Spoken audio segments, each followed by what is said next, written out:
tangguh RUU anti lompat. Adakah salah Pakatan Harapan? Menteri di Jabatan Perdana Menteri, Parlimen dan Undang-Undang Datuk Seri Dr. Wan Junaidi Tuanku Jaafar berkata, seramai 39 ahli parlimen telah melompat parti sejak pilihan raya umum ke-14 tahun 2018 sehingga kini.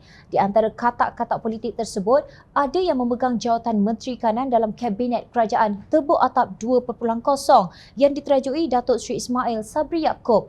Menteri yang asalnya dari keadilan melompat ke bersatu ialah Datuk Seri Muhammad Azmin Ali, Menteri Kanan Perdagangan Antarabangsa dan Industri, Datuk Zuraida Kamaruddin, Menteri Perusahaan, Perladangan dan Komoditi dan Datuk Seri Saifuddin Abdullah, Menteri Luar Negeri. Sementara itu, katak politik yang melompat dari UMNO pula, Datuk Seri Hamzah Zainuddin, Menteri Dalam Negeri, Datuk Seri Mustafa Muhammad, Menteri di Jabatan Perdana Menteri Ekonomi, Datuk Dr. Abdul Latif Ahmad, Menteri di Jabatan Perdana Menteri Tugas-Tugas Khas dan Datuk Seri Dr. Ronald Kiandi, Menteri Pertanian dan Industri Makanan.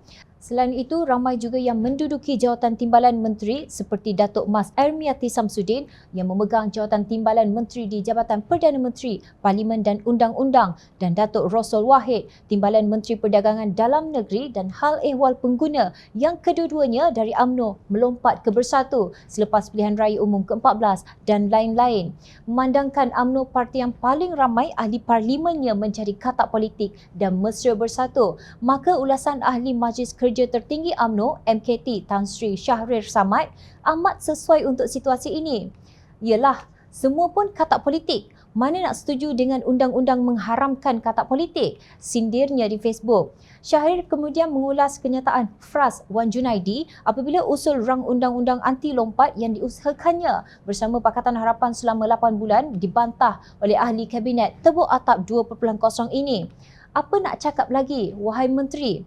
Sebenarnya katak-katak politik yang duduk bersama dengan YB Datuk Menteri dalam Jemaah Menteri sengaja hendak melambatkan undang-undang anti lompat parti. Katanya, beliau menyefatkan Memorandum Persefahaman Transformasi dan Kestabilan Politik MOU yang ditandatangani pada 13 September 2021 adalah antara kerajaan dengan parti-parti pembangkang yang turut dianggotai oleh Wan Junaidi dan rakan-rakannya yang lain dalam Jemaah Menteri. Teringat saya, MOU ini hendak kuasa seimbang antara kerajaan dan parti pembangkang, terutama dalam parlimen. Tapi sekarang kerajaan yang berdolak dalik, kata Shahrir. Menurut beliau, kerajaan mesti ada pemimpinnya, iaitu Perdana Menteri yang juga Ketua Dewan yang menentukan urusan Dewan, yakni parlimen.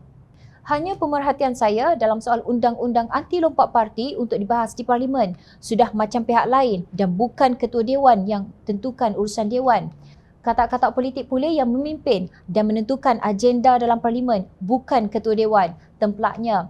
Namun dalam hiruk pikuk gelagat segerombolan ahli kabinet membantah usul RUU anti lompat, ada pula penganalisis politik merumuskan bahawa Pakatan Harapan yang menandatangani MOU dengan kerajaan mungkin kehilangan keyakinan orang ramai sebagai natijah daripada kegagalan pembentangan RUU tersebut. Analisis ini serupa dengan orang lain makan nangka, orang lain pula yang kena getahnya. Pengarah komunikasi Amanah Khalid Abdul Samad menyangkal dakwaan bahawa MOU menyebabkan Pakatan Harapan kendur. Tanpa MOU ini, hampir pasti tiada harapan RUU anti lompat parti akan dibentangkan, apatah lagi untuk dilulus dan dilaksanakan.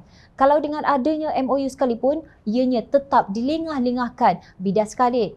Beliau menegaskan amat jelas bahawa harapan terbaik supaya RUU anti lompat parti dibentangkan adalah dengan adanya MOU.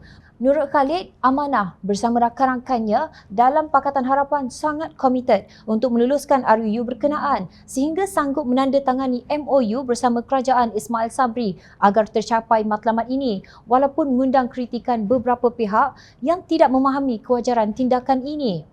Dalam keadaan penuh kekeliruan, ada yang bertepuk tangan mengatakan bodoh kerana ditipu BN sekali lagi. Sedangkan kegagalan MOU ini sekiranya benar akan berlaku, hanya bererti harapan mereka juga akan turut berkecai.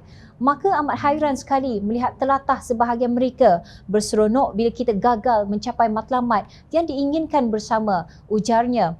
Ahli Parlimen Shah Alam itu berkata usaha menghasilkan RUU, Ahli Parlimen Amanah, Keadilan dan DAP juga turut menyertai perbincangan dalam jawatankuasa teknikal kerajaan sehingga kandungannya dipersetujui bersama. Beliau menekankan RUU anti lompat parti bukan propaganda politik atau isu politik populis, tetapi sesuatu yang teramat penting kalau kita ingin selamatkan amalan demokrasi di negara ini. Jelaskan, pemimpin UMNO salahkan katak politik yang menguasai kerajaan walaupun ada MOU dengan Pakatan Harapan.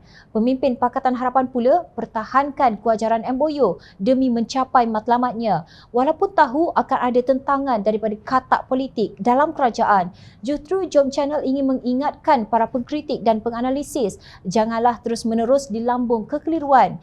Jangan menghina keupayaan orang ramai untuk menilai situasi sehingga tidak tahu pihak mana yang begitu bersungguh-sungguh untuk merealisasikan akta anti lompat parti dan pihak mana pula yang cuba menghalangnya. Semoga Allah permudahkan segala urusan yang baik untuk rakyat Malaysia.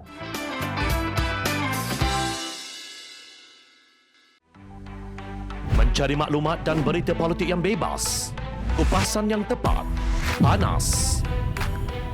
Dapatkannya secara eksklusif hanya di Jom Channel. Komitmen kami, pentasan berita Isnin hingga Jumaat. Berbicara dan isu semasa, kami garapkan secara langsung. Panel-panel berkaliber dan profesional. Interaktif, pandangan anda kami raikan. Jangan lupa bersama kami di setiap hujung minggu dalam edisi khas mingguan. Jom Channel, moving forward, sharing a new experience.